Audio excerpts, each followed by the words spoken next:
2 चम्मच घेतलेला आहे बघा मी तूप।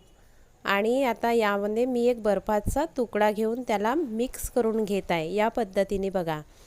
आणि आता यात थोडं पाणी जमा झालेलं आहे, मी वाटीमध्ये काढून घेणार आहे आणि बर्फाचा तुकडा काढून घेतलेला आहे। आणि आता ते मी एकत्रित बघा असं स्मूथ ते तूप झालेलं आहे।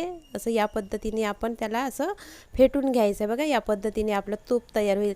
आणि थोडं घेतलेलं आहे मी आता त्यामध्ये, एकच वाटी घेतलेला आहे मैदा। तर नक्कीच मंडळी मी आज बनवून बघणार आहे घेवर, म्हणूनच मी एकच वाटी घेतलेला आहे मैदा, की पहिल्यांदा बनवून पाहत आहे। जमेल नाही जमेल तो नंतरचा भाग, पण मी थोडं क्वांटिटीमध्ये म्हणजे 1 किंवा 2च घेवर बनवणार आहे। तर बघा आता मी थोडं थंड पाणी घेतलेलं आहे, यामध्ये फ्रीजमध्ये ठेवलेलं थंडगार पाणी घ्यायचं आहे आपल्याला आणि त्याच्यामध्ये मी भिजवून घेणार आहे। याला थोडं थोडं पाणी टाकून घेत आहे यामध्ये आणि भिजवून घेणार आहे। तर मंडळी तुम्ही पाहता channel all in one Mrs Borkar. तर जर आमचा घेवर चांगला जमेल तर नक्कीच आमच्या चॅनलला लाईक सबस्क्राईब करा आणि शेअर करा आणि कॉमेंट्समध्ये कळवाल की आमचा घेवर कसा तयार झालेला आहे।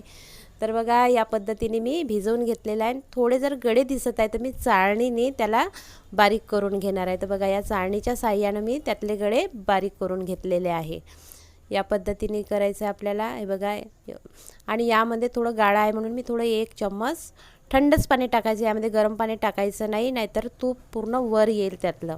तर या पद्धतीने मी पातळ करून घेतलेलं आहे हे मिश्रण। आणि आता हे मिश्रण मी एका कटोऱ्यामध्ये बघा बर्फाचं पाणी घेतलेलं आहे। आणि बघा या पद्धतीने झालेलं आपण असं चम्मचवर बघू शकता। आणि बर्फाचं पाणी घेतलेलं आहे मी एका बाउलमध्ये आणि आता मिश्रणाचा गंज मी त्या बाउलमध्ये ठेवून देणार आहे।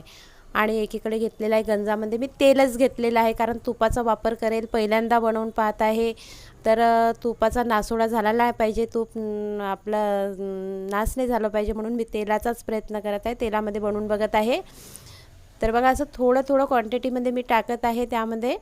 आणि गॅसचा पॉवर जो आहे मी तो कमी केलेला नाही आहे, तो जास्तच आहे, कारण काय आपण हे मिश्रण थंड आहे आणि या तेलामध्ये टाकल्यानंतर काय आहे ते तेल थंड होऊन जातं, म्हणून ते गरमच तेलामध्ये होऊ द्यायचं आहे। तर बघा या पद्धतीने माझा पहिला घेवर तयार झाला आहे आणि बेलण्याच्या साहाय्याने मी त्याला बाहेर काढत आहे।